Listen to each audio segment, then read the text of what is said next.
Thank you. Thank you, everybody. I want to thank Global Sciences for inviting me here. Dean, I want to thank all of you for coming. I'm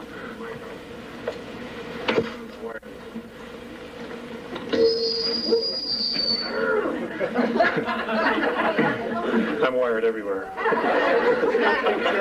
And I want to thank my wife, because if it wasn't for her, I would not be speaking any longer. I want to just give you a brief background on how this all started for me. I grew up, for the most part, in Elk Grove Village, Illinois, and my grandparents had a cabin up in Woodstock, Michigan, which is in northern Michigan. And we were up there in August of 1964, and I experienced missing time. We had gone out to play into the fields, and I lay down in the tall grass, and I can remember throwing chestnuts out of the way to create a place for myself to lay. And when I fell asleep, and when I woke up, it was almost going on 9 o'clock. And I remember getting up and running back to the picnic area where the family was, and there was a police dog, a Michigan State Police car there, and my folks and cousins, because it was kind of a family thing, because everybody goes back to school. And I got the tar licked out of me for disappearing, and I told them where I had been, and they didn't believe me, so I took them back to where I was with the flashlights, and sure enough, there was my body imprint, and they swore they had been all through that area looking for me. It wasn't until age 14 that I actually understood what had happened then. I went to bed. It was just a normal night. It was in October. When I woke up, and there were two men looking down at me. And they were human beings, except they have no hair. And their skin is light blue, or at least Morane, the very large one. His skin is light blue. Phaseus is the elderly one, and I'll give you a brief background on them. Has turned white because of his age, but they are blue-skinned. They say that they are our cousins, and that we actually have some of their genetics inside of us. They originally came from Lyra, as all human life did in our galaxy. Human life does exist in other galaxies as well. And there's a lot going on. There's a lot going on. Okay.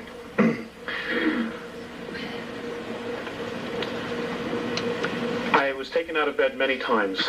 I was given information. I was given physicals. I was given brain scans.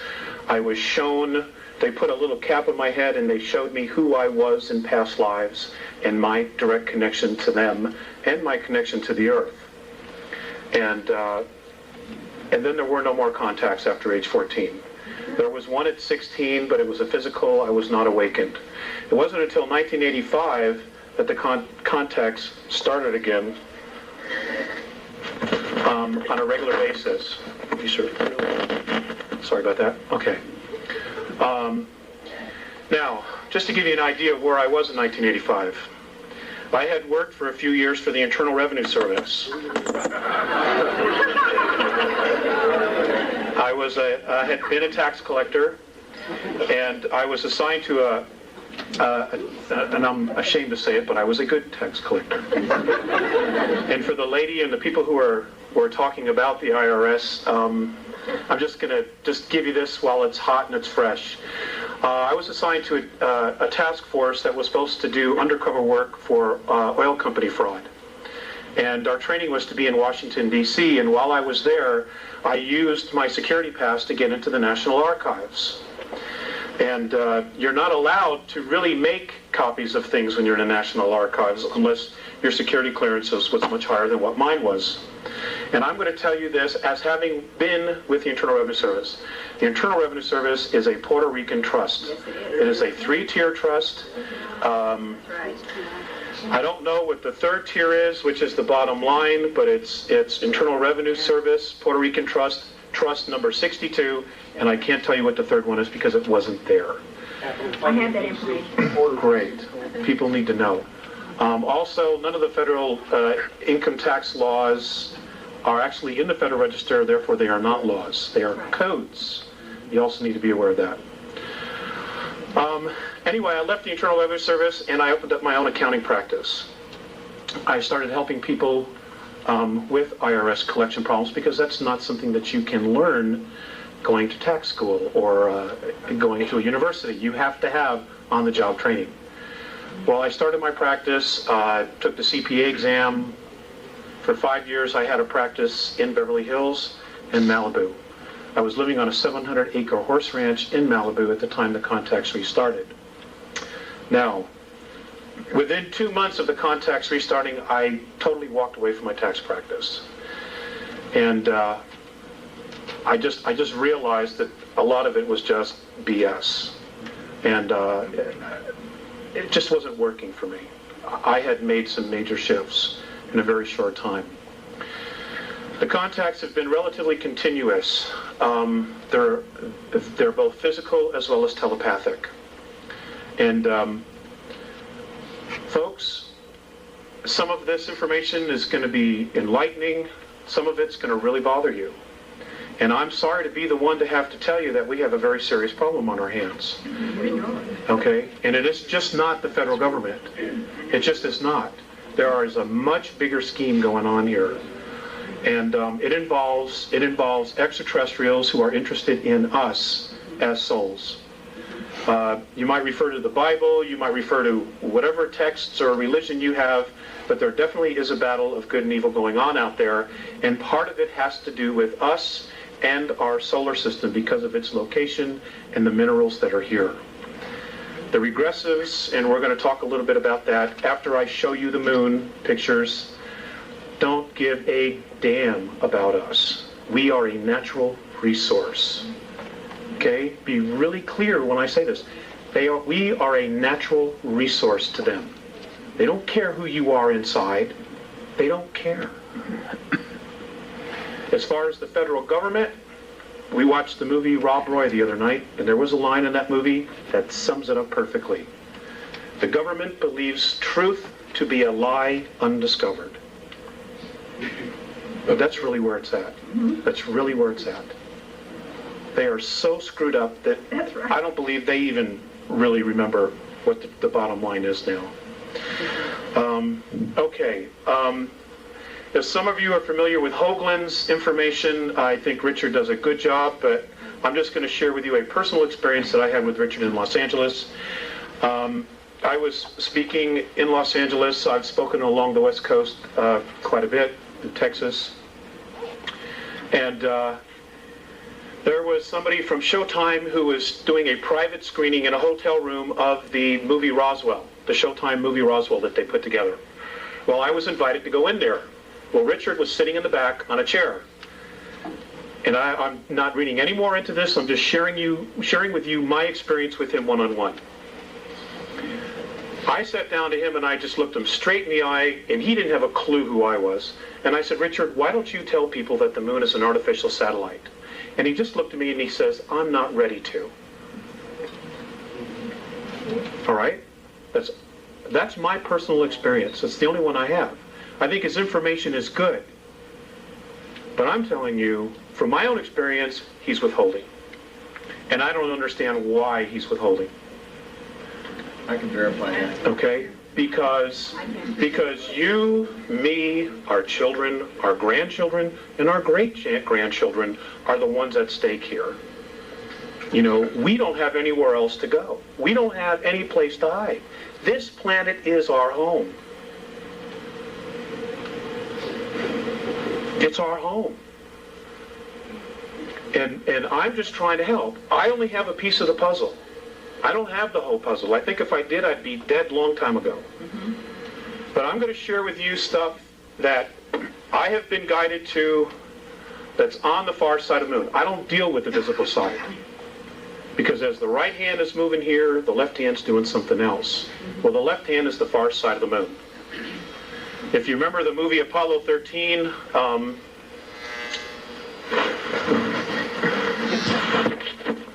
if you remember the movie Apollo 13, what? Move over? Oh, it's the lights. Okay. If you remember the movie Apollo 13, all hell's broken loose. They don't know if they're getting home. But they were so concerned about checking out and taking pictures of the far side of the moon. Now here they are, may not get home, but their focus wasn't on getting home. It was seeing what was on the far side of the moon. That is a true enactment, folks. Now I'm going to show you some of the things that are there.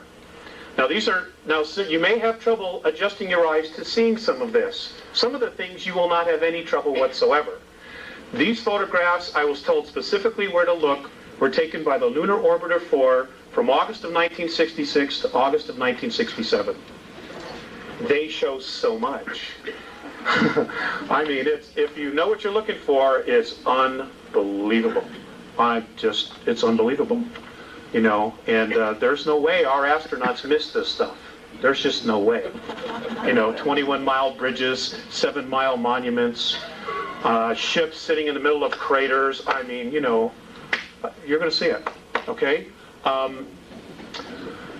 tell you what the Andromedans, Morane and Phaseus have said about the moon. And I want to take questions, so I want to get through this. They have said that our moon is an artificial satellite. In fact, it is a spacecraft. Much of the debris on the surface was put there and was built purposely to make it look like what it isn't. Okay, it is hollow, it is metal underneath it, and it has the ability to leave our orbit under its own power. They say it came from Ursa Minor, from a solar system that would have the symbol, or would have the name in our language of Chauta.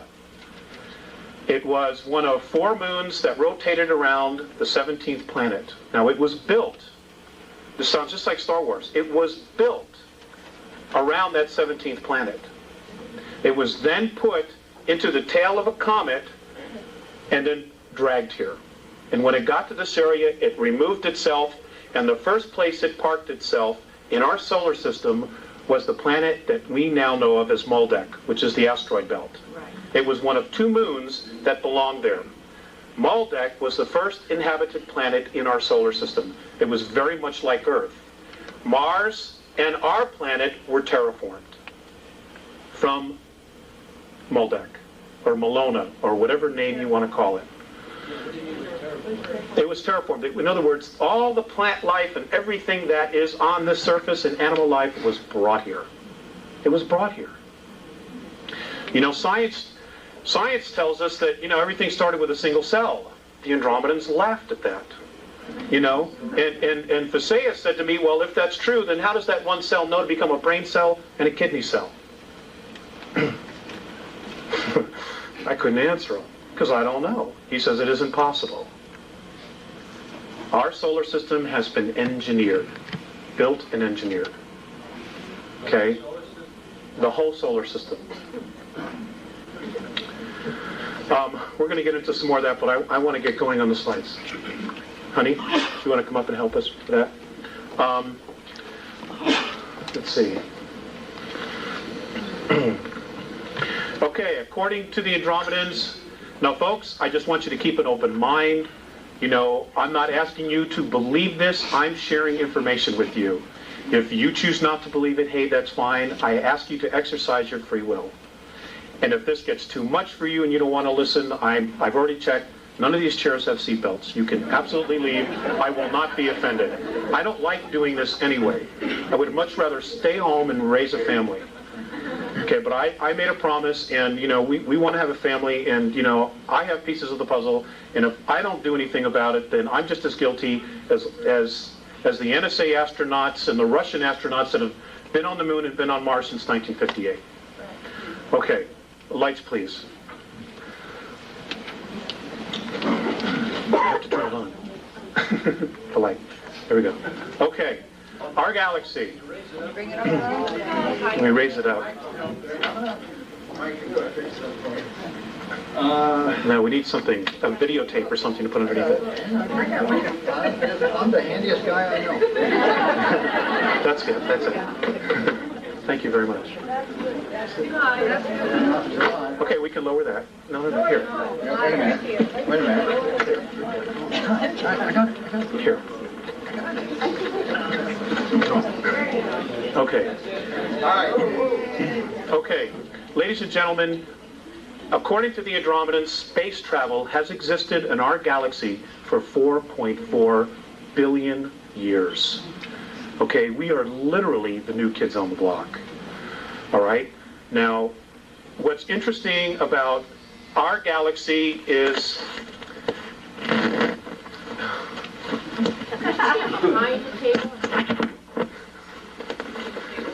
All right. Space travel has existed for 4.4 billion years.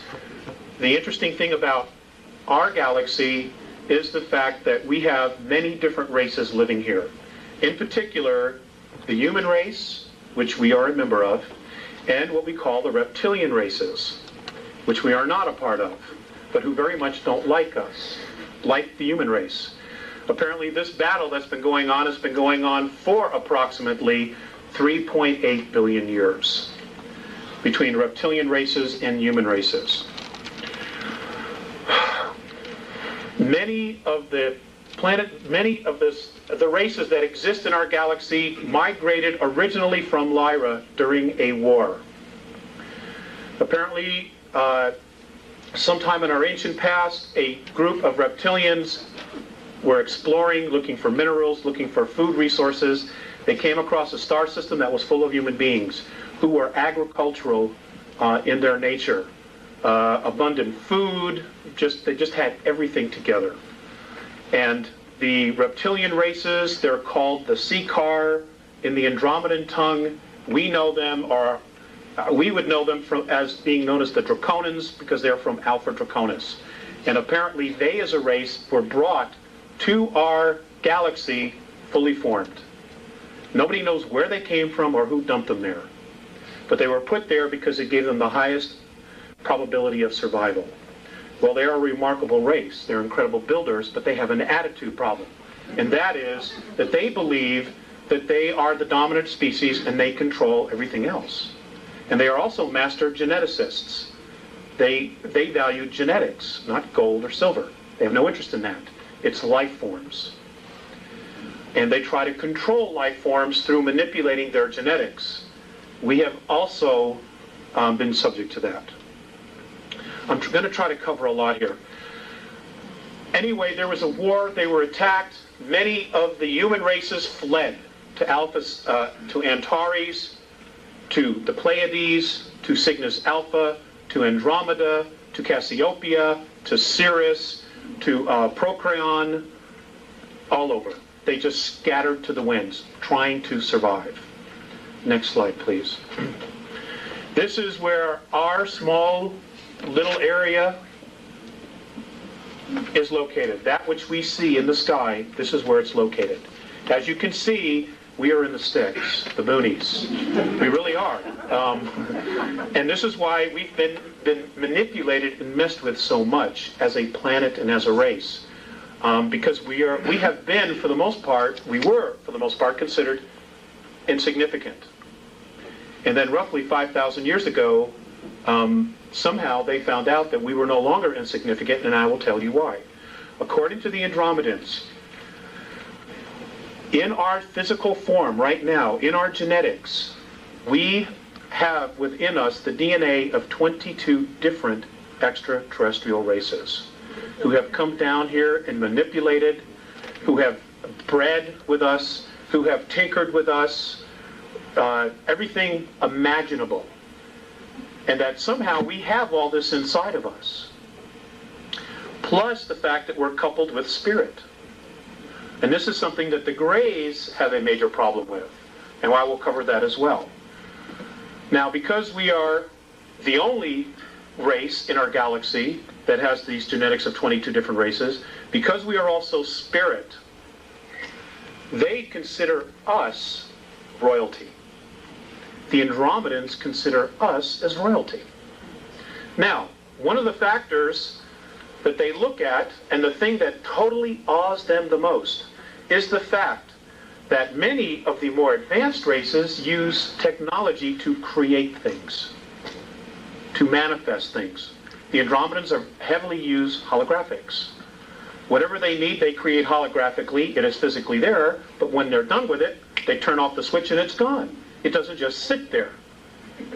All right? Like if you go home and your couch, you go away for a year, that couch sits right there. They are amazed at how much energy we put into creating things. Things. Just things. Little tchotchkes that you put on the shelf. Books. All those things take an intense amount of energy to create. They're amazed that we have this ability. The other thing that amazes them is they're also amazed at how easily we can allow our own kind to starve, to go homeless, and to kill each other. They do not understand that at all.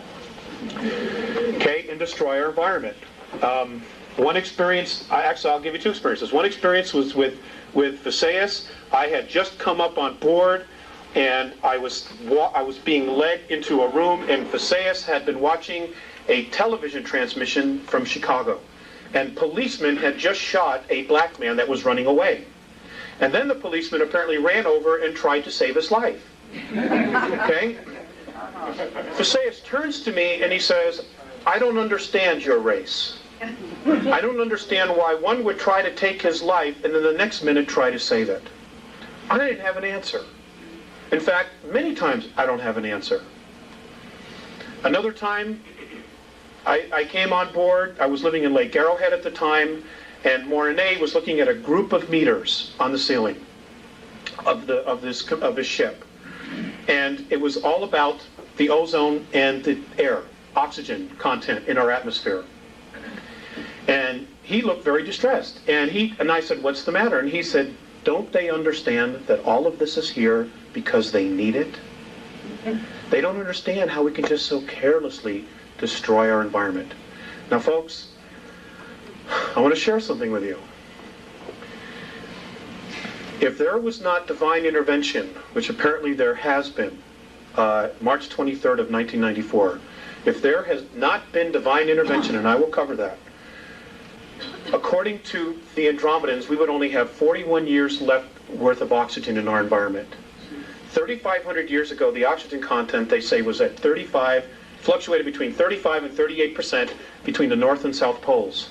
Today, at its highest level, it's less than 18%. Now, those of you who took biology, what happens to the human form when oxygen as a gas goes below 15%? We die. We suffocate. This is reality, folks. This is reality. This is not Peter Jennings. Okay? This, I mean, we don't have anywhere else to go. And for those, and this is just what I've been told, and for those of you who think there's going to be a rapture, you might be disappointed. And I'm not saying this to question your belief. I'm just telling you that there are much bigger forces going on here. Okay, next slide, please. Save the question, sir, for later. Okay, please? Next slide, please. Okay, this is our solar system. There is life in all of these systems surrounding us. They have been coming here for years. For years they've been coming here. Okay, mythology, there's a shred of truth in all of it. The work that Zecharia Sitchin is doing, an absolutely fantastic book is called The Gods of Eden by William Bramley. I would suggest that those of you who have not read it, go get it in paperback version. It'll bring you right up to speed right away. It's wonderful. And he's not a UFO person, which is why I enjoyed it even more. All the truths just led him right to it. In fact, there's more truth that the aliens are out there than they aren't. They just don't want you to know because they don't want you to know who you are. Because the minute we wake up, the game's over. They cannot control us.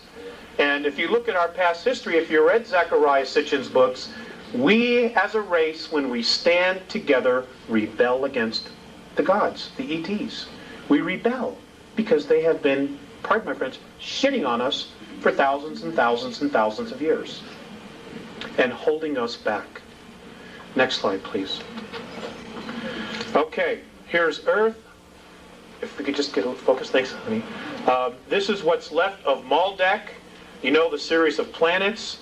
The moon is not the only artificial. There are 9 artificial moons in our solar system, and I will share with you later what those are. I just want to cover a lot of information. Okay, next slide.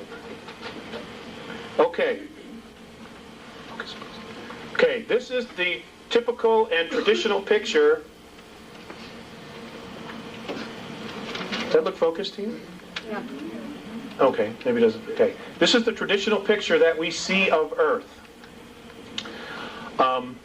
We got an awesome home, folks.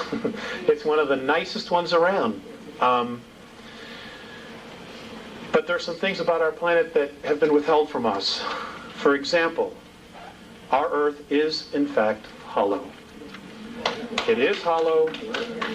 The next slide, I'm going to show you a NASA photograph that proves that there's an opening at the North Pole. Okay? You can find this photograph in a book called Our Violent Universe by Nigel Calder.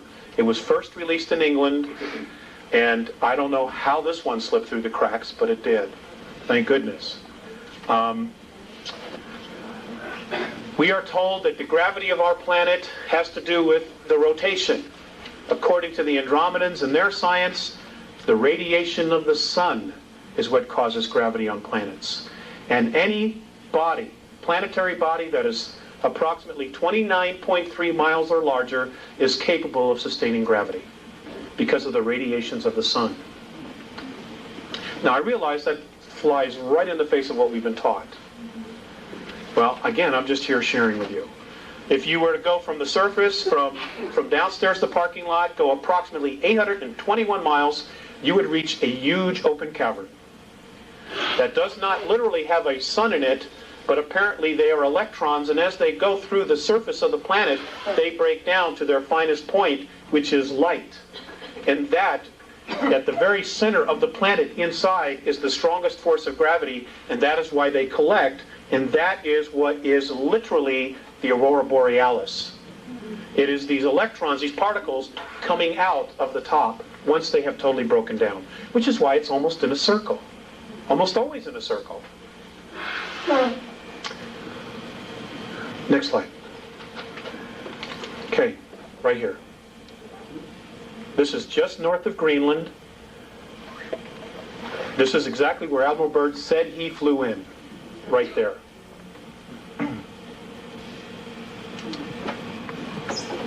This was taken in 1979. Now you mean to tell me the Gemini, the Mercury astronauts, the Apollo astronauts, when they came back, they missed this? I don't think so. I don't think so. If you can get your hands on the book, there's a color photograph. This is a photograph from the book. It is, folks, it's there. Whoops, there it is. It's there. Next slide, please. Okay, our moon. Our moon is quite the enigma. Apparently our moon was brought here 11,213 years ago, to be exact, in the month of March. What we know is the month of March. It came here as a base, okay, as a ship carrying ETs. They were coming here to colonize. They did, in fact, colonize. In fact, many of what's left of them are living underground in our planet from 100 miles to 200 miles beneath the surface. Now, I've gotten a lot of crap for talking about this, but I'm just not going to shut up. The beings that brought this satellite here to our planet in the last 25 years are responsible for over 31,000 children disappearing from the surface.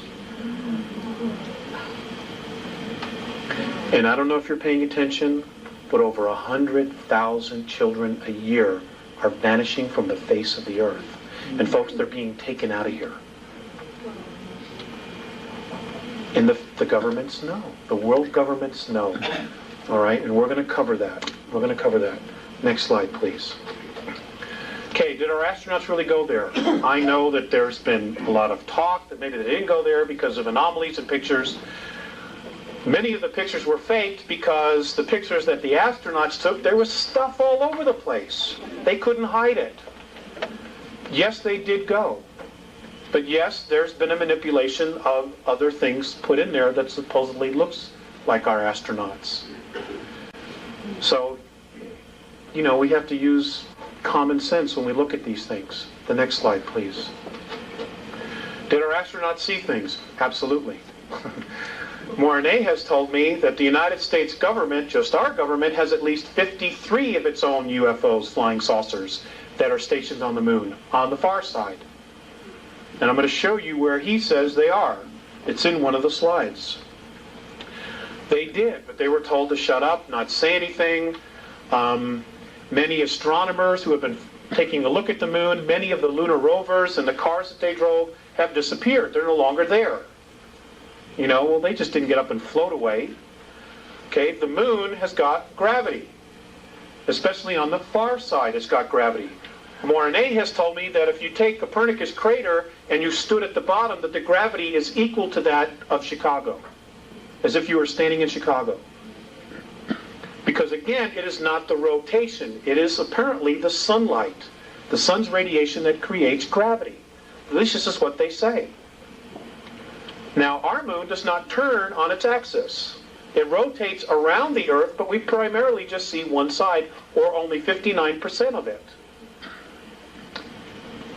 By the way, our moon's the only one that does that. You know, it's the only one. Next slide, please. Okay, this was taken out of National Geographic. This was in the early 1950s. This was NASA's idea of what moon bases would look like. They, in fact, did do this and create this in February of 1958. So when Kennedy said, you know, we are going to send man to the moon, part of our government, primarily the NSA, was already there. They were already there. Now, folks, you don't hear much about the Russian space program, but let me tell you something. They are a major player, and they are also here. And they don't work for us. Neither does the NSA. They work for international bankers who are the new priesthoods for extraterrestrials. And we're going to cover that. Next slide, please. Okay. According to the Andromedans, there were primarily 9 huge dome cities on the moon, the front and the back. They housed up to 5 million extraterrestrials at one time. There was water, there was vegetation, there was everything they needed. Okay, and these covered hundreds of miles. You know, so when Richard shows you the pictures of the things, you know, the shards, so many miles tall, 9, 10, 15 miles, whatever it is, he's right. He's absolutely right. You know, but there's more. There's more. Okay, next slide. Okay, this is along the equator on the far side of the moon. This is what's left of a pyramid. There are 4 pyramids on the moon. Excuse me. Okay, now I can assure you that the pharaohs, just to practice, did not take the Hebrew or the ivory up here, build one, then bring it back and do it right in Egypt. Didn't happen. According to the Andromedans, almost all the planets in our solar system have pyramids on it. Some have more. I've asked why. Some people say they're tombs. The Andromedan perspective is that these are weights. And what they do is you put them in a strategic location, it balances the rotation of the planet. It doesn't keep it from wobbling, which means that if the ETs are there colonizing, there's no major fluctuations in weather and gravity. Gravity anomalies as well as the electromagnetic field, which is around every single planet. It has to be balanced. That's what these are for. That's why Giza is directly dead center of the landmass on planet Earth. Next slide, please. Okay, can we just focus this a little tiny bit? Okay, folks, I want you to focus on this area right here. I want you to focus on this structure in here. For those of you who are architects, please feel free to, you know, say something about this. This area right here, you can see the curves, the angles. There's another bridge here. I want you to notice these lit up objects inside the bottom of the crater. We've got a close-up of it. Next slide, please. Here we go. Okay, here's another bridge. Apparently this is inhabited by extraterrestrials from Orion. These are, I'm told, are domes. Does everybody see this? Okay. I'm also told that this is a road that goes into here. There's an elevator that goes up to this area here. And when they land, they take an elevator or something down, and then they can walk, because there's atmosphere on the far side of the moon. Which is why the astronauts took pictures of clouds. You know, I mean, it's unbelievable. You know, the snow job that we've been given. It's nothing what we've been told it is. Nothing. Just turn it 180 degrees. Right. Next slide, please. Okay, I want you to focus on this.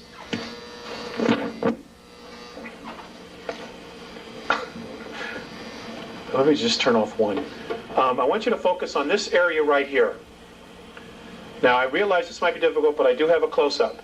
This is a crater, and there is a structure that comes across it.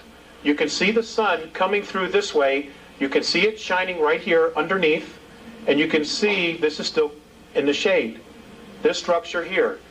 This is a 21-mile long bridge. Next slide, please. Here.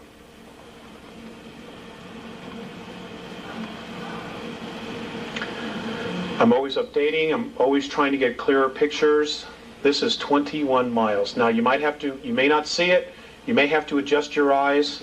I know this isn't easy, but this is it right here.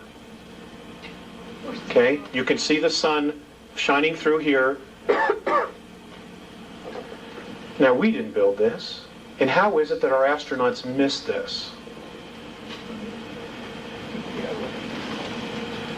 21 miles. That's from here to almost to Boulder. Next slide. Okay. Look at this. Just sitting there parked. This was taken by the Lunar Orbiter in 1966. Next slide. Now, isn't it interesting that we're told that the craters were created by meteorite impact, or incessant meteorite bombardment? I just love that. Okay? And yet, you have full-fledged mountains in the dead center of these craters. Many of them are even higher than the crater walls. Folks, that's just not possible.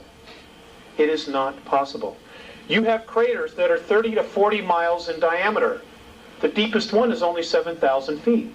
That is also an absolute impossibility. Richard talks about his dome structures, okay, that had some kind of a glass on it. Right here. I believe, and I'm told that this is what's left of one of Richard's domes that he has a picture of on the, you know, with the long shards and the pieces hanging off. This is what's left of it. As you can see, there's a shiny spot of the glass tickered in, but that's what this is right here. This apparently also was a domed city, but it was destroyed by particle beam weapons between what we now know as the Orion group and a group from the Pleiades. This happened approximately 9,600 years ago. Full-out war here. Next slide, please. Okay, I want you to just check out this area here. All these structures, look at these. Apparently these are hangars. This is a complex that is inhabited by human beings from Earth. Also want you to look at this object. I'm trying to get a better picture of what this large structure is. But what's really interesting about this area here and this is look at nice how sharp this crater is. The corners here. Very nice and sharp.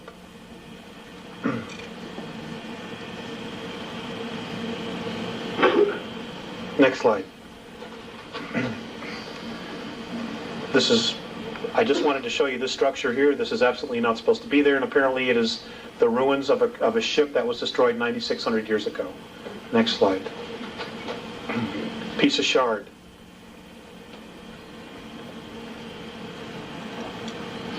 It's 2 miles. 2 miles tall. Piece of what? Shard, piece of metal. Next slide, please. Okay. On this photograph, I want you to just take in the landscape. Okay? I want you to take in the landscape of what you see here. Now, I want you to look, focus in on this area right here. I want you to look at this area here, and I want you to compare it to the rest of the landscape. Just focus your eyes for a minute. Okay? I want you to focus on this area and then the rest of the landscape. What's unusual about this area right here? Anything else? Maybe the way these things are all lined up together, nice and neat, and then these structures right back here. Next slide. Okay, here's another picture of it. Okay. Oh. Is that a monument there, that dark shadow? This here? No, that's an arrow. That's my arrow. Okay. This area here, I have been told by the Sayus and Mornay both, is a base that was built by the United States, the Russians, and the British with the help of bankers, using technology that was given to this elite, this ruling family, by the Greys in 1954.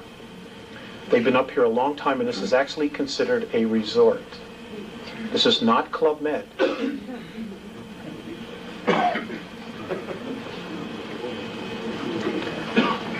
Next slide. More ruins down here. Here and in here.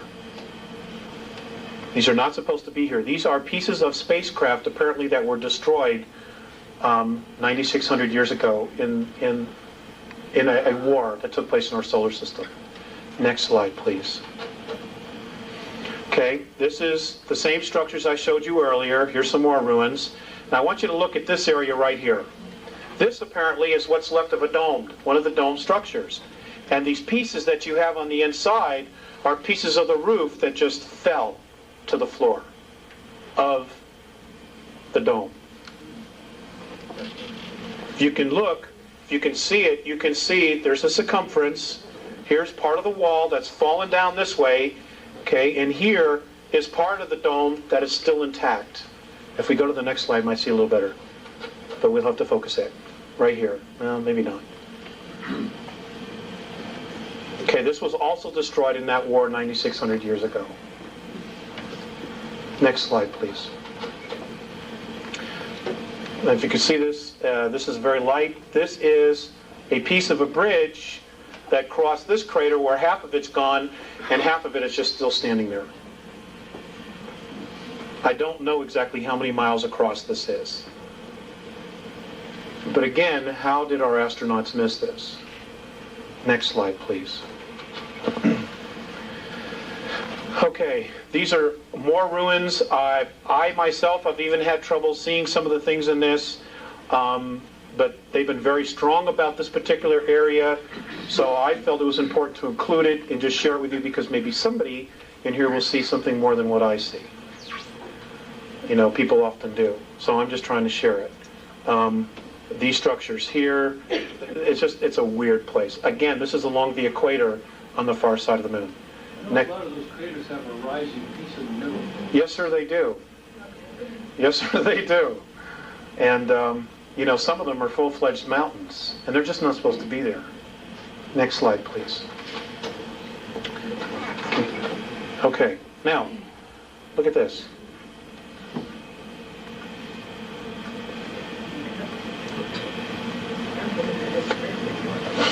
Okay. Honey, is that the best we can focus on? Okay, thanks. This area here apparently is a domed complex inside this crater, and I'm told that the world government picked this area because there's water underneath it. These are domes. These are a series of domes that are lit up from the inside. Is that square thing a pyramid? Which thing? This? This here? I don't know exactly what that is. It's not discernible in the pictures. You know, I think sometimes they purposely blur these just a little bit.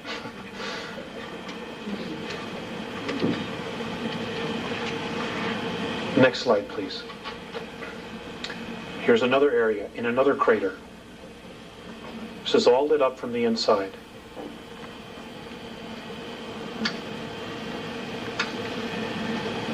Next slide. This structure here.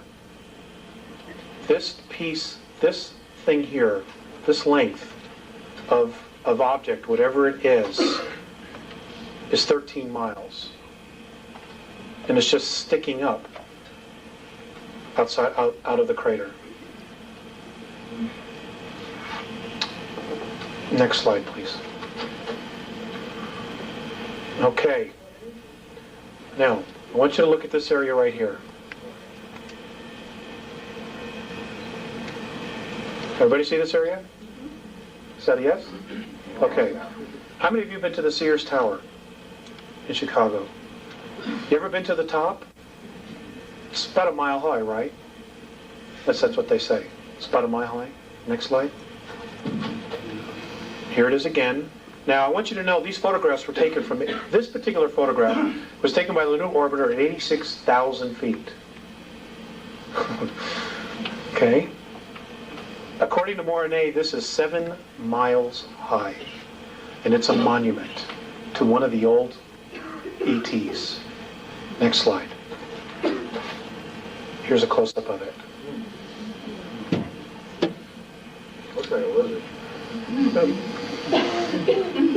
Your suspicions are pretty accurate. Back up just one more time. Okay. Now let's look. Now just, you know, look at the rest of the terrain here. Okay? Look at the rest of the terrain and just look at how this sticks out. 7 miles. How come our astronauts missed it? I mean, I hate to be redundant, but I'm just hoping somebody will have the answer. Next slide. Oh, we did that. Okay. One more time. Okay. This particular area, I'm told, is now being reactivated. They say, Morine and Faceas have said that all of this are ruins and that there are underground facilities all through this area. And I just wanted to share it with you because they're very strong about this particular area. And this is a dome that is apparently that was still left intact.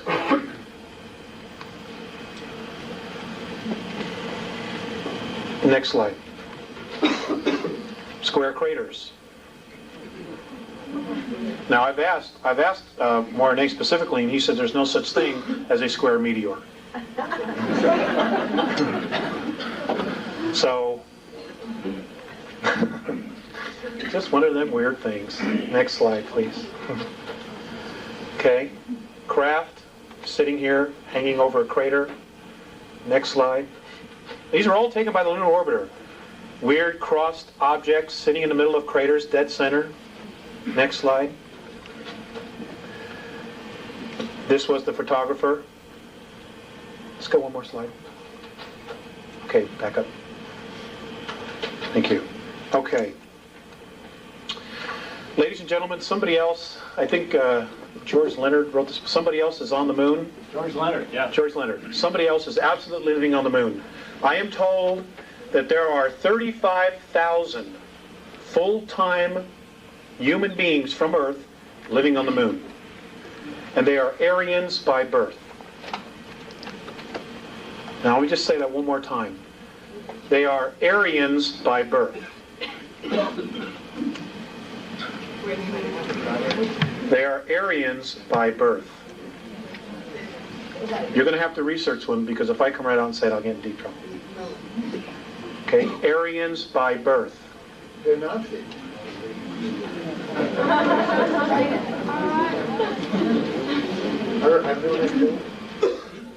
They're also there with extraterrestrials. Between the moon and our Earth, there are 18,000 grays here. There are only apparently 2,000 real grays left. All the rest are clones. They're robots. They're organic robots. And microprocessors are grown in their head. And they are controlled by some kind of a radio frequency. Now, the Greys and the Orions also have this technology to absolutely replicate and duplicate a human being. And for those of you who are familiar with the old Dr. Beater stuff, before he was killed in a parking lot in Dallas, I would suggest you go back and re-research that information. Except he was told the Russians were doing it, and they're not doing it. It's extraterrestrials who are doing it, who are trying to undermine the free will of those of us on the surface of the planet. Because this is our home. Okay, Mars. I'm still working on more information, but I'm going to show you a couple things and share things that I've been told about Mars. The first thing I want to share with you about Mars is that, again, everything we've been told about it is wrong. Mars' atmosphere is full of oxygen and ozone. In fact, the local San Diego paper on March 23rd of 1995 flat out said that in 1971 they had discovered it was full of ozone. Well, folks, you go to the library and you pull out any book that you can find on Mars written by any scientist on this planet, and they don't say virtually anything about ozone. But it's there. We're told that that its actual gravity is about 1%.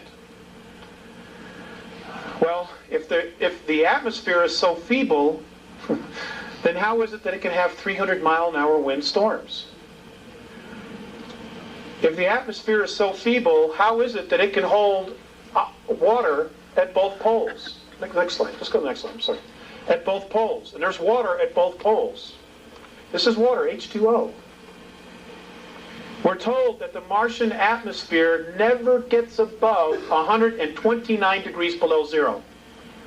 And yet, this past February or March, you had a picture from the Hubble telescope of Mars and the North Polar Cap melting. Now, I'm not a scientist, but tell me, how does water melt at 129 degrees below zero? I'm open. I'm open.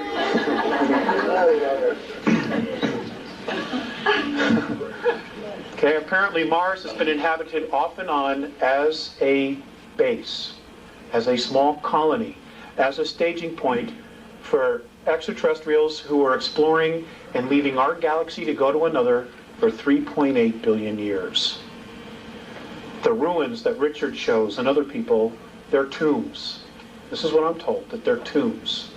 And that there's far more there than's being shown. Most of it's been buried. Because during a war previous 69 million years ago, Mars was almost exactly like Earth.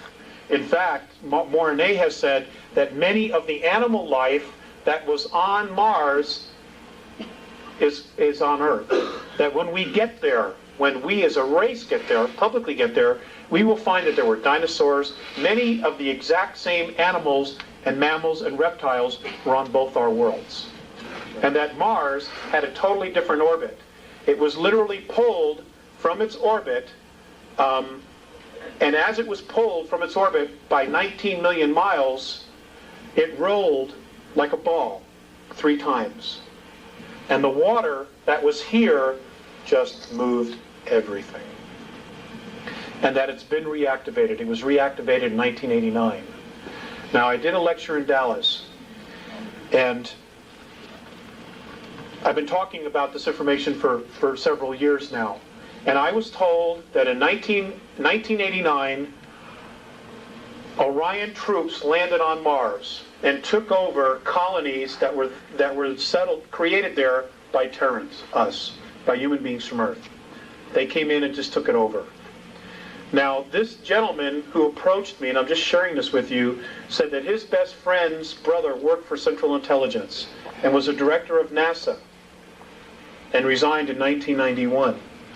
He said that his brother told him that the meetings on Malta, on the ship, just off the coast of Malta between Gorbachev and Bush, were about what was going on Mars and that they were scared to death.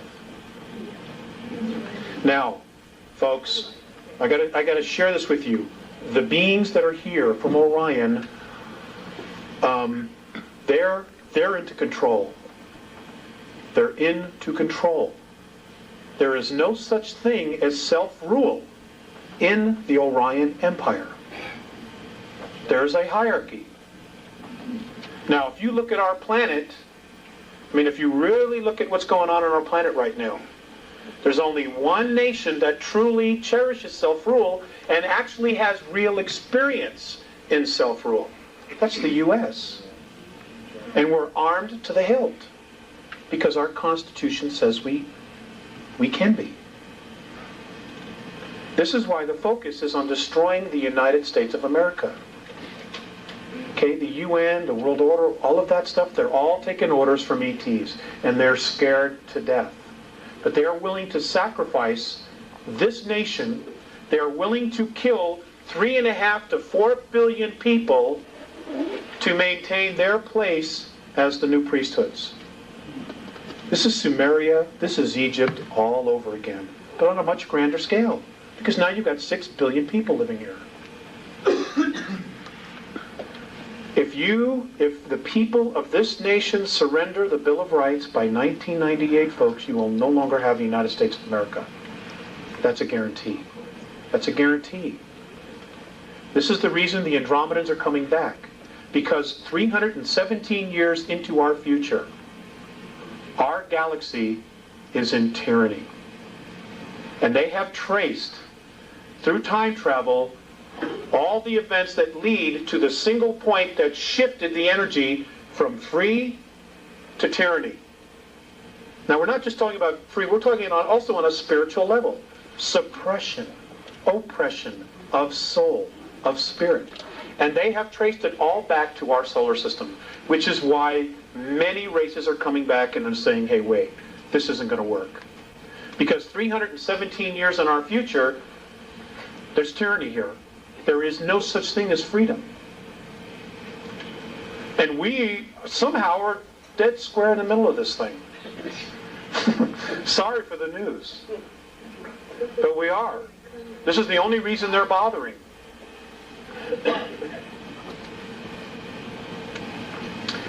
Next slide. Save your questions, please. Write them down, okay? You all know about the face, or most of you, I'm sure, do. There is a lot more in this area that needs to be explored. Those of you who are researchers, please get pictures of not the face, but go north, where the mountains are. Okay? There are ruins everywhere. There are domes collapsed on top of themselves.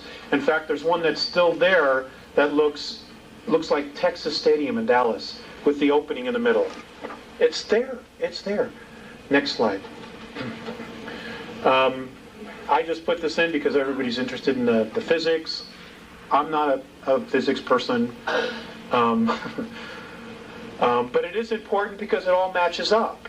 You know, there are symbols in all of this. In fact, I want to share with you about crop circles. I've asked a lot of questions about crop circles, and I'm told that there are 2 groups leaving crop circles. There's the Andromedan Council, which is made up of 139 different races, which is putting encoded information into the Earth to help stabilize it from Earth calamities. They're trying to buy us time.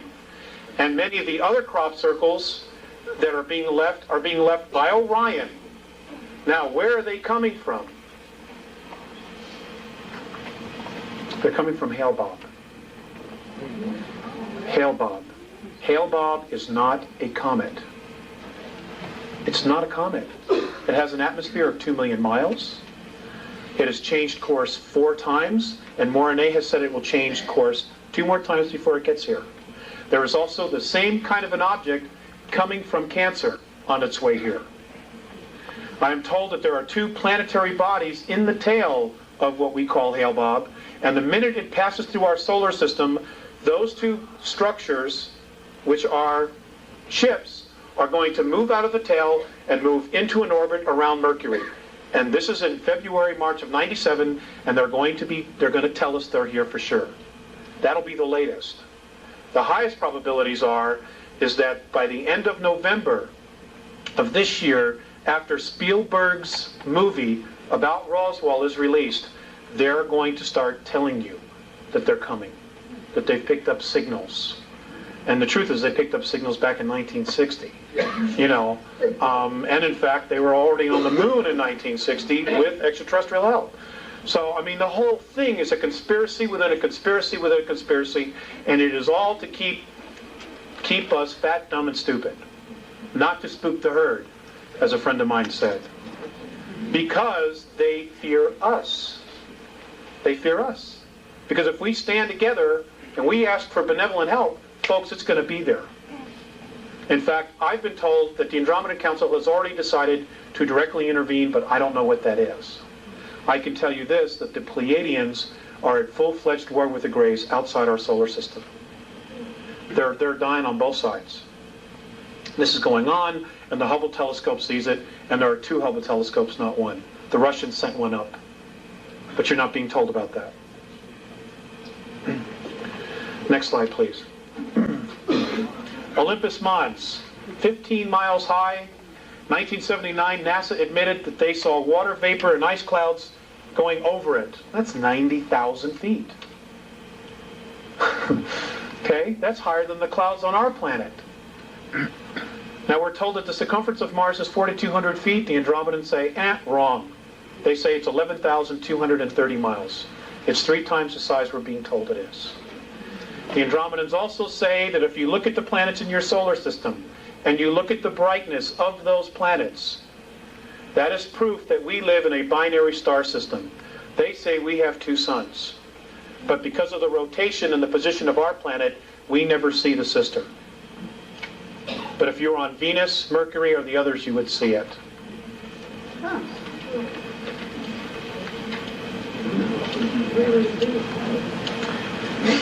They rotate around each other. I realize it flies in the face of everything. I'm just here sharing with you, and I'm just asking you to keep an open mind. Next slide, please. Okay. Cydonia is in the northern hemisphere. Now I'm told that at one time most of that area was covered with water. And that along the equator of Mars is where most of the colonial cities were, colonies, outposts. They said much of the bigger cities on Mars before it was destroyed was in the southern hemisphere. Now I want you to, honey, can we focus it just a shade? I want you to focus on this area right in here. Now this area is known as our Great Plantatia. This is in the southern hemisphere. Now there's a little happy face. Yeah. And I thought that was pretty amazing. You know. Okay, but if we go to the next slide. This apparently is another tomb that was in fact destroyed. And these are 3 more pyramids that are lined up just like Giza. This area right here. And that these are also ruins. This is what they say. And folks, they've never lied to me. No reason. Right here. They want us desperately to wake up. Now they have their own selfish reasons. Okay, because of the fact of the problems that apparently come up in the future. But there's also another reason. Many of the human races in our galaxy, because of so much interbreeding between the one race, the genetics apparently are starting to break down. There's only one race in our galaxy that can give these particular human races a genetic boost, and that's us. But they can't use our genetics. They can't even approach us because of the vibration we all move at, which is fear and anger. They say when we're not taking advantage of others, we're taking advantage of ourselves. That's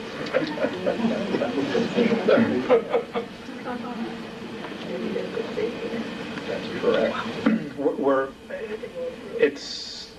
Well, it hasn't stopped the regressives because they vibrate at this frequency, and they've also helped to propagate many of the belief systems that we have right now. We have real problems because this is all coming to a head by the year 2000. They're going to be here in 97, and official protocol ships from Orion are going to be here. Now, I want to share with you some of the things that the Greys are up to. Many people say they've left. I'm sorry to disappoint you, but apparently they're still here, and they have no intentions of leaving because they need us. They are desperately trying to save their race by using our genetics, but it isn't working. They can create the form, but they can't put soul in the body. That's a gift. Now, here's what they're doing. This is what I'm told they're doing. I'm told that many of the abductions that are occurring now, that the vital body, the aura of the people being abducted, which is primarily the females in a family, and it's usually the first and second daughter and the mother. What they're doing is they are peeling off the vital body, the closest part to the energy field, and they are storing it and they are feeding it to the hybrids that have that mother's genetics in it. And apparently they're doing this to keep them alive. And they're also apparently trying to create soul. They think by stealing your aura, the vital body, in your energy field, and giving it to another, that it will create soul. You need to be aware of this. Okay, this is why a lot of folks who are, weird things are happening, they're getting real sick and run down, is because your vital life force is being stripped from you. And folks, there is a violation of free will, big time going on here. You know, there are a lot of blinds in metaphysics. And one of them says that you create your own reality. Well, that's true. But there is a violation of free will. And we are being violated big time. And our race has been for the last 5,400 years. Big time. I'm dealing with the race we know ourselves now as Homo sapiens sapien. I don't know, is there another slide? Phobos. Phobos is an artificial moon. This is where the majority of the 2,000 real grays that are left are hiding out, is on Phobos. And when you look at pictures of Phobos, when you go through your magazines or you go through, the astronomy magazines, I'm told that you should, I've been asked to share with you the idea that you should look very carefully about the inside of craters. That many of the openings that lead into this are inside the craters, that the bottoms open up and the ships come in and the ships come out. Okay? Now, Phobos is a major anomaly because it goes counterclockwise to everything else in our solar system. It rotates counterclockwise to everything else. Let's see if there's one more. Okay, this is the North Pole of Jupiter. This is a photograph taken by the Voyager. The Galileo. Anybody care to tell me what that might be?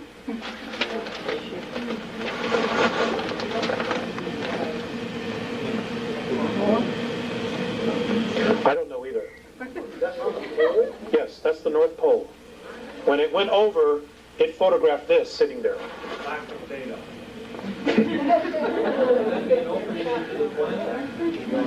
It could be. It could be. I'm just sharing it with you because I want you to think about it. That's a very good answer. I know it is.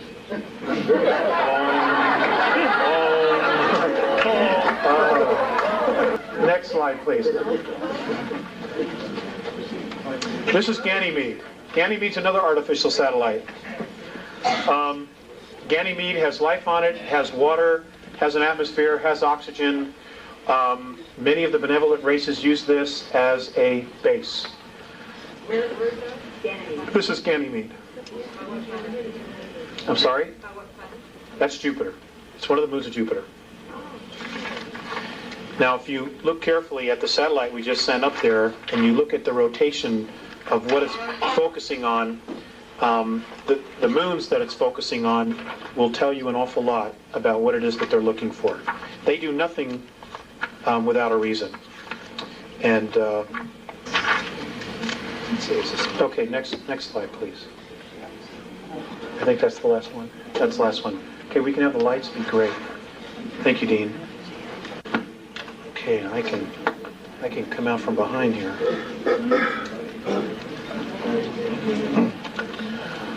Okay, I want to share this with you. This last thing, I was told that March 23rd, 1994, that 19 suns pole shifted in our galaxy, and that many are pole shifting all the time. At exactly the same moment that the suns in our galaxy pole shifted, a color and sound frequency started emanating from all the black holes in the known universe. Now, apparently what this sound and color frequency is doing, it is literally creating a holographic density above all others. And on a numerical level, it would be, on our level, it would be considered the 12th. The Andromedans say that there are 11 creational densities in our universe. This is now adding a 12th. And that what it's doing is that it is literally lifting all the dimensions up. 11 is going to 12, 10 to 11, etc. Now they say that all indications are that by December 3rd, in our linear time of the year 2013, third density as we know it will cease to exist. It is now presently imploding on itself as it is being raised to a higher vibration. And that those of us who stick around and go for the ride will be moving through fourth into fifth density. Just like that.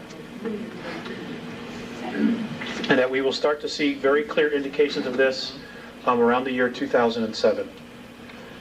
Now, apparently the Andromedan Council, which is a group of 139 planetary systems, and I can't tell you exactly how many races because I don't know, has made a decision and has told all of the extraterrestrial influences in our solar system, both benevolent and non-benevolent, and those who are in the middle, to be out of this solar system no later than August 12, 2003. I don't know how they're going to back it up, but apparently they've decided they're going to. So they want them all out of here. Now, if this happens, and they do leave, you're going to see incredible things. If they do not, I have been told to tell you this, that there's a very high probability that we will wake up one morning or go outside one night and the moon will not be there. It will be towed towards Jupiter. And they will deal with the energies that are there out there. Because if they have to go to battle and the moon gets destroyed, it will destroy most of the Earth because, you know, pieces of it will come here. Plus, it has an energy source inside of itself. Okay, it's a spacecraft. So this is another possibility, and you know, I talked about the tides. I mentioned the tides and more, and they said, "Hey, that's no big deal. We can just get you another one." Apparently, it's no big deal. You know, planetary science is no big deal when you're at that level of technology. Yes, ma'am. I noticed that the moon had moved closer to Earth. What do they say about that? About 2 years ago? Apparently, it's moving closer all the time. The Andromedans say that it's moving 9 inches closer to us, and we're not being told about anything about it. They also have said that Mars is also moving closer to us as well. That it's moving closer?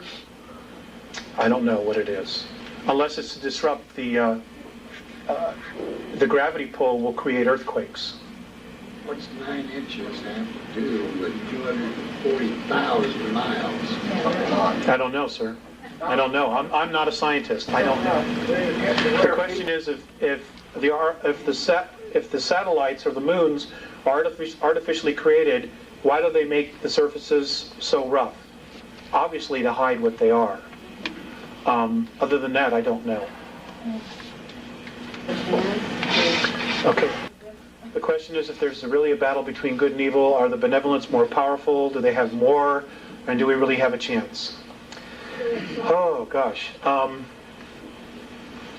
I've been told that if they stuck together, yes, they could resolve the situation here. But there are some significant problems that they have. Now, back in 1985, when I was being told all of this, there were a lot of discussions going on back in Andromeda about what to do with us. Now, half of the Andromedan Council didn't want anything to do with us. And their reasons were this. These were their sole reasons for not wanting to help us. They don't respect their home, they don't respect each other, and they don't respect themselves. What is their value? Now, those that wanted to help, because they have seen us as totally being violated with our free will, somehow convinced them that this was a worthwhile project. Now, intervention not only changes our reality, it changes their reality.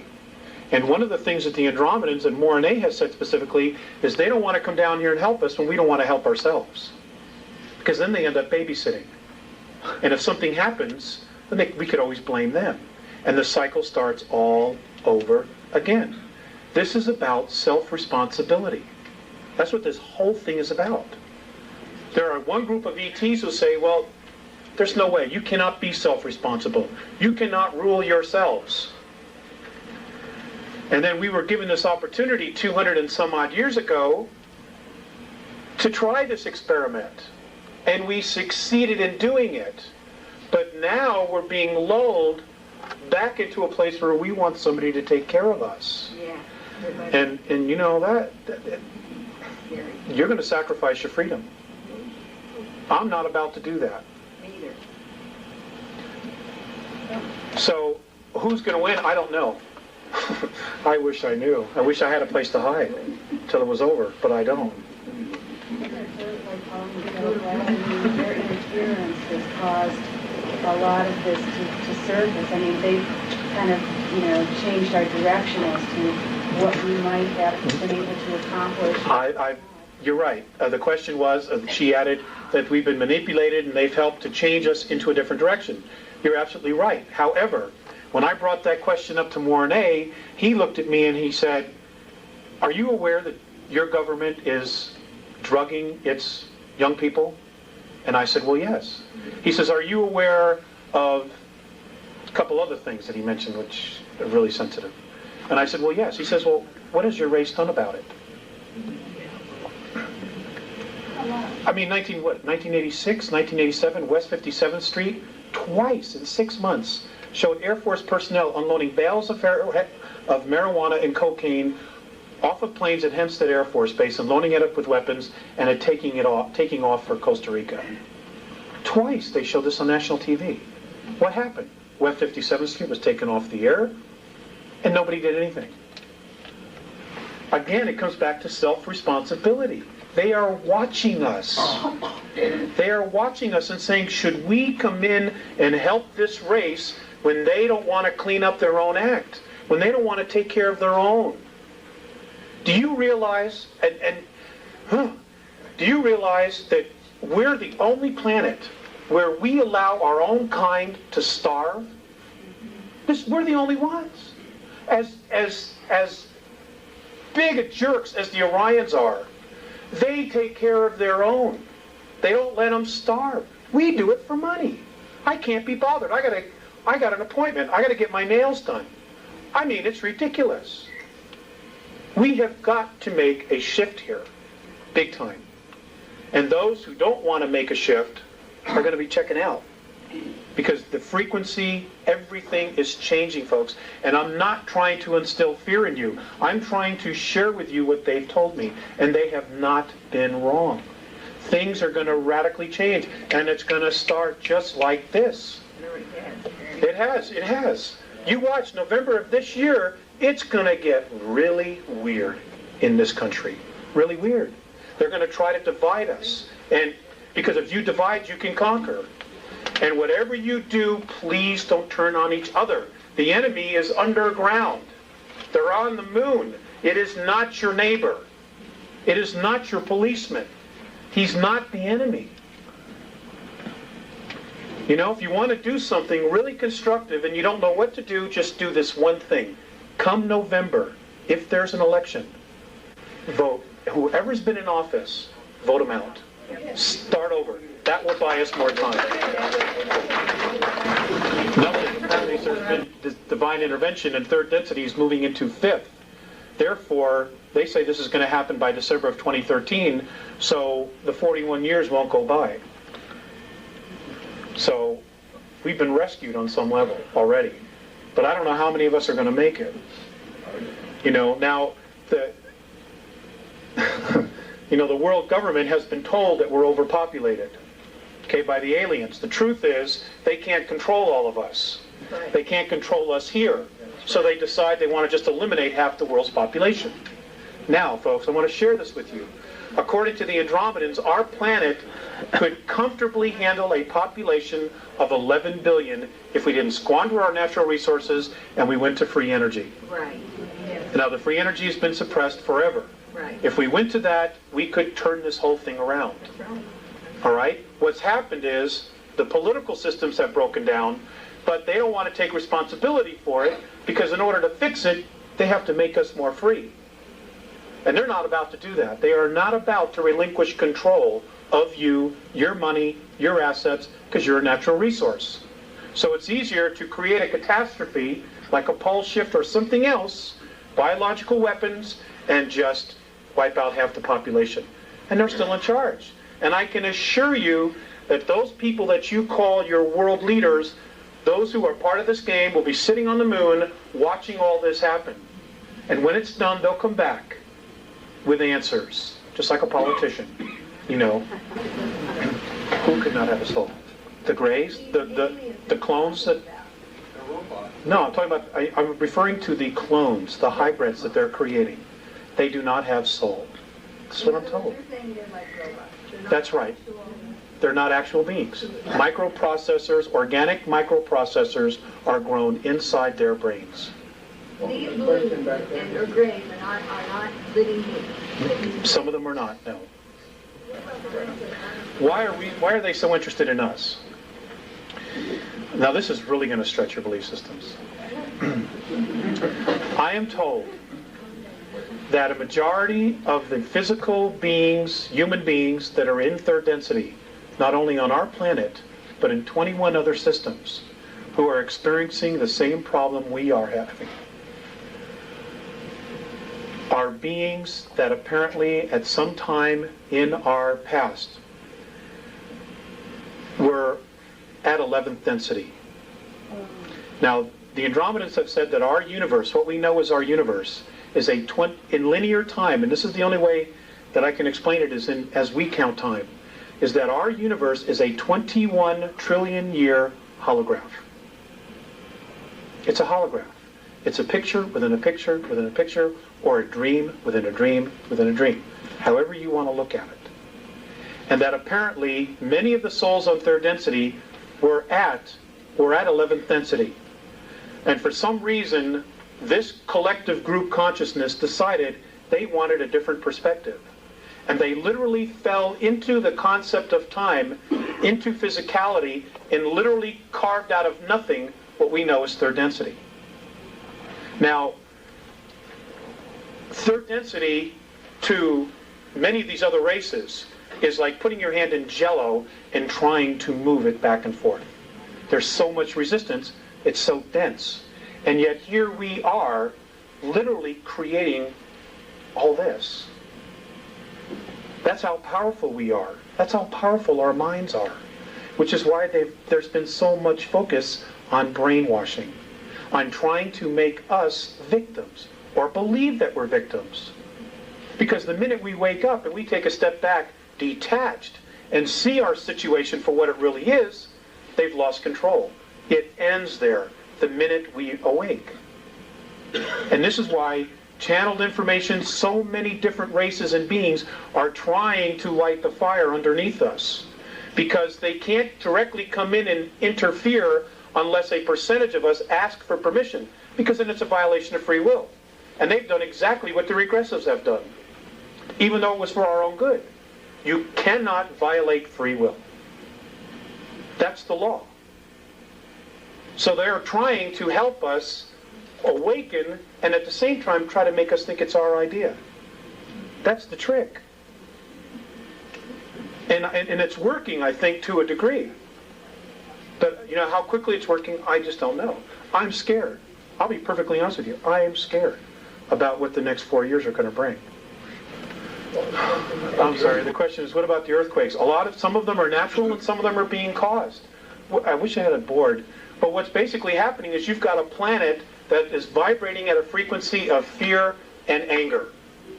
You've got this new frequency called the 12th density, which is lifting everything up. Well, these really dense energies cannot move up. So the planet herself, in order for her to move up, into fifth density has got to cut loose with this energy.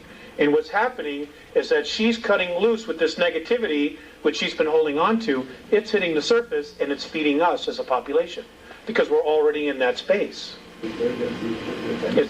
Okay, can you define densities, frequencies? Density and dimension, they're really one and the same thing. They are a frequency in which light and sound oscillate at. We oscillate at a specific range. Other things oscillate at other ranges, higher ranges. There really isn't anything lower than us at this present time. There's only, we've hit bottom, there's only one place to go, and that's up, as the old saying is. So it's a frequency, it's light, it's sound. If this is a holograph, if what they're saying is right, that this is a 21 trillion year old holograph, then all of this is just light and sound. Now, there are places in space where there is nothing, no matter. According to the Andromedans, those are areas that have not been magnetized by thought. Now, with the first aspect of physicality, the first sign of creation, they say, is the electron. The moment that particle is magnetized by thought, it comes alive, and it starts to create and manifest whatever is energizing it or magnetizing it. I know it's out there. I still have trouble with understanding a lot of it. Yes, ma'am. Is this time frequency? Okay. The question was about reincarnation. If the earth is destroyed in the future, where will all these souls go to continue to reincarnate?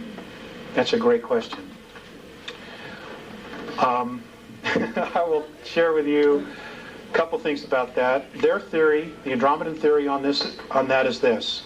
They say that all physical matter that is in this 21 trillion year old holograph came out of what we know as black holes.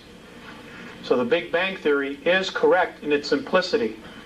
But apparently what happened was some other universes somewhere also went through the process of evolving, and those things that chose not to evolve, to raise their frequency for whatever reason, were taken into black holes, and because spirit cannot be destroyed, it has to create another space to continue to evolve. Now the Andromedans call that space consciousness. They call our universe consciousness, because that's what created it. They say this is happening all over again. And the London Sunday Times, this past Sunday, for those of you on January 1st, the London Sunday Times on the back, apparently the Hubble telescope has found a floating black hole that is moving through, it's right now in Virgo, it is floating, and it is pulling some suns, some stars into it, but not others. And they're gone. And they're actually watching this thing now. And that's the London Sunday Times, January 1st, for those of you who want to go to your newsstands and try to get it. It's on the back page of the front section. Big article. Okay, so, there's a God. And whatever she has decided to do is going to happen. Actually, I asked about that, and they said that, that they call it the isness. They themselves don't know exactly what it is, but just that it holds everything together. But that if they had to give it a gender, it would be female. Thank you. Because it creates life. Yes, ma'am. Yes, sir, in the back. Yeah, I was just curious, how did your communication process with the Andromedans, and is it at your request or their request, and how often does it occur, and all that kind of stuff? Well, there's absolutely no pattern to it. And, oh, gosh, you hear it? Okay, he wanted to know how the communication with the Andromedans goes. Is it at my request or their request? Sir, there is no pattern to it. They let me know. I will go outside at night, which I do every night, and I will look up into the sky and I will project a symbol, which is a communication that I have with them. And I don't always get a response. Sometimes I have to wait months to get a response. But they're almost always at night. They're both telepathic as well as verbal. Now, Morine is the only one that has actually gone to the effort to learn to speak. Visayas doesn't. It's all telepathic, and they talk in symbols. Now, when you start, for those of you who channel, you may already be aware of this, or mediums. I don't really like the word channel.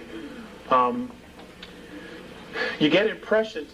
Telepathy is speaking in holograms. If you were to take the blueprints of a house, and this is how it happens with me. If you were to take the best way I can describe it is this. When you were to take the blueprints of a house, the first page, which is the foundation, and then the electric, and then the plumbing, and you take that whole stack of papers, and you put it all together, okay? When somebody's talking to you telepathically, they're giving you that entire concept of everything like this. The whole thing is right there. It is not where I am describing, well, sir, we take this, we move it to the front of the house, then we take this beam and move it there. It's not like that. You get the whole thing instantly. And then you have to learn how to unravel it. It's taken me years to do this. And they've been really patient. And I'm not the only one. They're talking to 3 other people. I'm the 4th. There's one in Argentina, who I don't know yet, but I've met somebody who does know him. There's one in Asia and one in Europe. And there are other groups that are also contacting a lot of people here. Because we're different. We are really different. I'm not saying we're better, but we're different.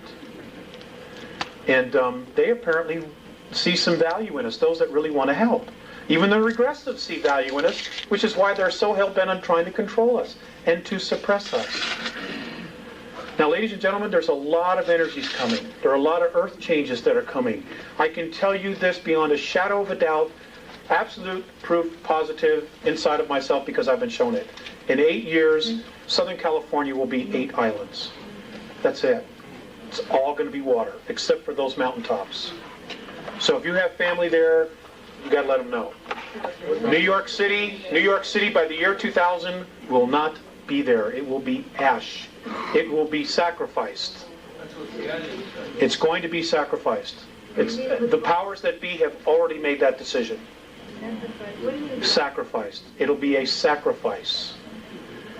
What does that mean? An offering. An offering. Those souls that live there, their energy is going to be an offering. Capture those souls? Yes, ma'am. Yes, ma'am. Yes, ma'am, they can. Yes, sir. Natural phenomenon. That's correct. He asked the question, basically he made a statement, the East Coast is going to be a man-made phenomena, and the West Coast is going to be a natural phenomena, and I agreed with him. How does that agree with Casey's revelations? I don't know, sir. I don't know. It was going to, yeah, an act of terrorism would turn it to ash. By when? By the year 2000. When you said the California thing would start? Sir, I don't know. I could start any time. Truly, it could start any time. I'm amazed more hasn't happened. There are some really, really evil thinking souls here on this planet. I mean, it's unconscionable. It's unconscionable. If those of you know anything about the UN Biodiversity Treaty, if you look at some of the wording that's in it, it doesn't sound like a human being wrote that at all. No. You know, it's just too weird. There's just so much weird stuff. You know, and that's because they were influenced. Okay, the question was, can I comment on angels and can I comment on walk-ins? As far as angels, the Andromedans consider anybody who has spirit to be an angel. You know, you make your choices. You walk on one side or you walk on the other, or you find the middle path. Most of us are on one side or the other, and we're desperately looking for the middle path. It's just spirit. They're just folks on the other side, beings on the other side who are trying to help and influence us to make decisions for ourselves. If any of these angels supposedly tell you that they have all the information and that they need to follow, you need to follow them, like i.e. Ramtha, you need to be you got to use more common sense and really trust your gut instinct, because this is all about our evolution. You know, if it's true that we've been on 11th density, then we have knowledge, we have experiences that none of these other races have. And we already know how to do this. then we already know. And we just have to somehow find out those keys. Every single one of you in this room has a piece of this puzzle. Every single one of you. You know, and you gotta honor that piece that you have. And you've got to honor yourselves. Don't let anybody tell you that you're not awesome, because you are. You are so awesome. It's just beyond words. You know, and they want to consider you a natural resource. You will only be that if you believe it. It's that simple. This does not have to be a major struggle.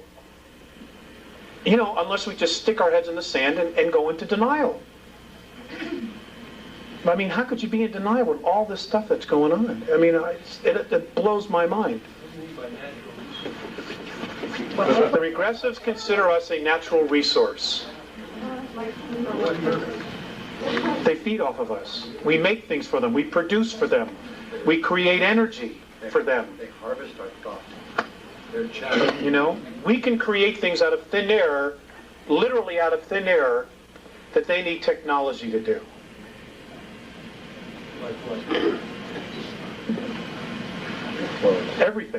Everything in your life was made, was created, manufactured.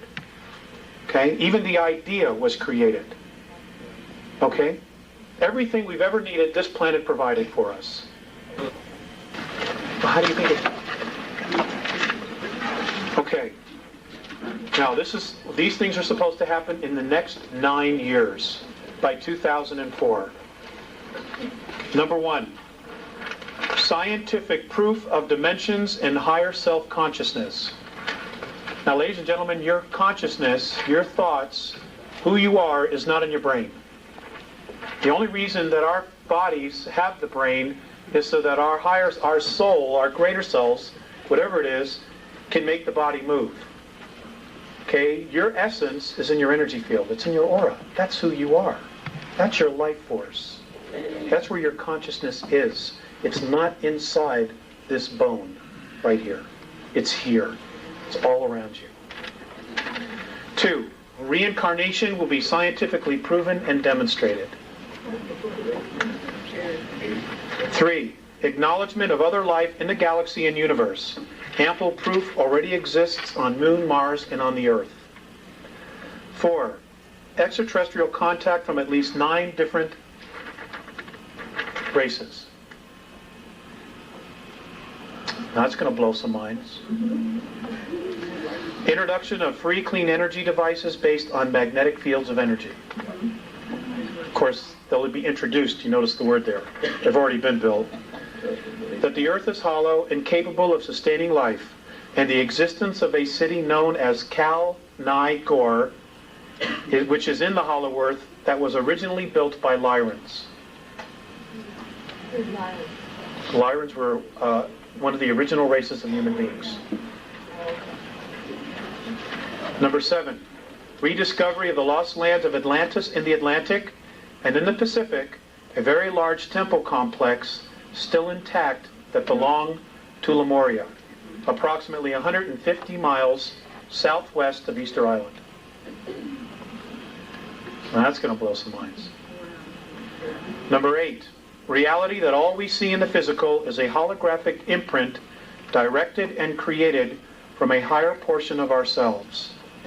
Apparently, in the next 18, 19 years, we as a race are going to evolve over 150 years.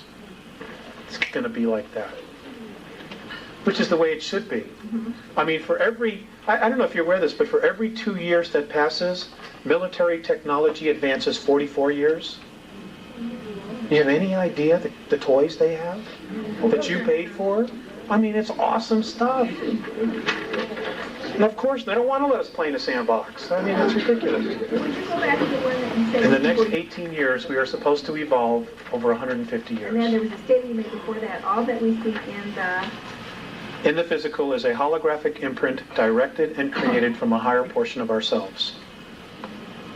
Number 9, human consciousness is not in the brain, but located in its entirety in the energy field and aura.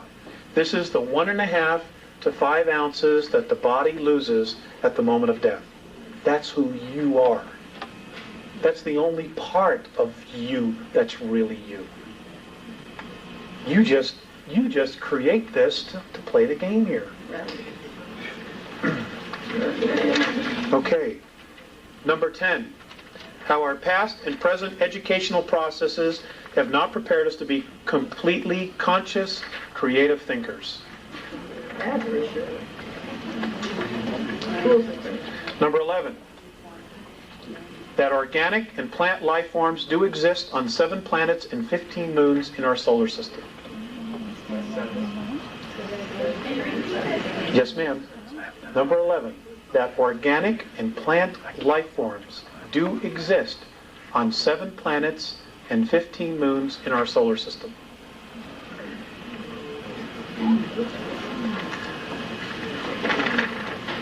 Now, just because we don't have the technology to pick it up doesn't mean it isn't there. Okay? Number 12. Rediscovery that each of us is a part of the whole of the universe, and we are a significant part of that idea that we call God. And that God is the idea called love.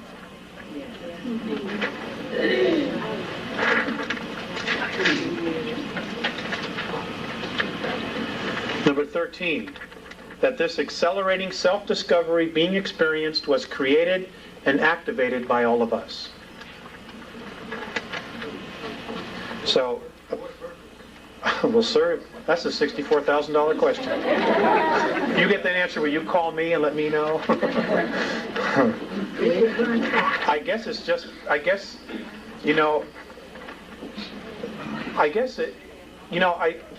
when I look at history, and I look at where we are today, there's a history of history repeating itself. And, it's like a hamster that climbs on the wheel.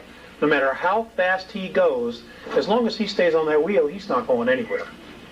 So maybe we just needed to make a change. Maybe we're all sick and tired of this. Maybe we need like a vacation.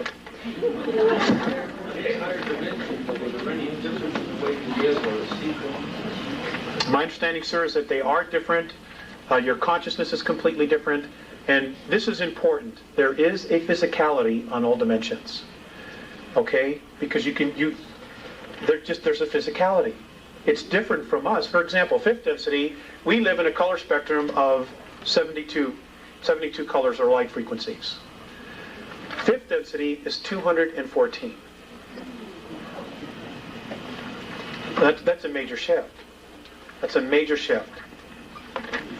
Number 14, that we as a product of extraterrestrial genetic manipulations are possessors of a vast gene pool that has many different racial memory banks of at least 22 extraterrestrial races in our DNA. Many different racial memory banks. That means that when things get a little bit higher, our kids, you're going to start knowing things that you don't have any idea how you know, but you do know it.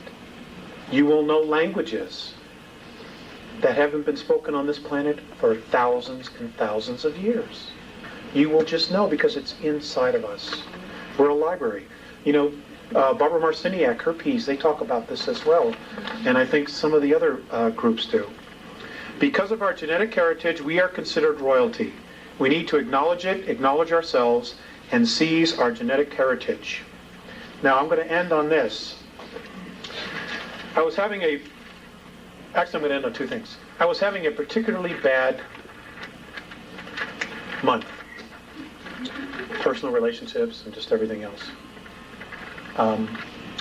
And it was time for me to come back here. I was living in Lake Arrowhead at the time, which is in Southern California. And I didn't want to come back. I flat just did not want to come back. So I got really upset. I started to cry, and I didn't want to come back. And as I found myself on the ground again, I remember I heard Visayas' voice in the back of my head. He said, "Turn around." I turned around, and he was at the door of the craft as it was starting to take off. And he looked at me and he said, "Alex, the love that you withhold is the pain that you carry. lifetime after lifetime. And I just want to pass that on to you.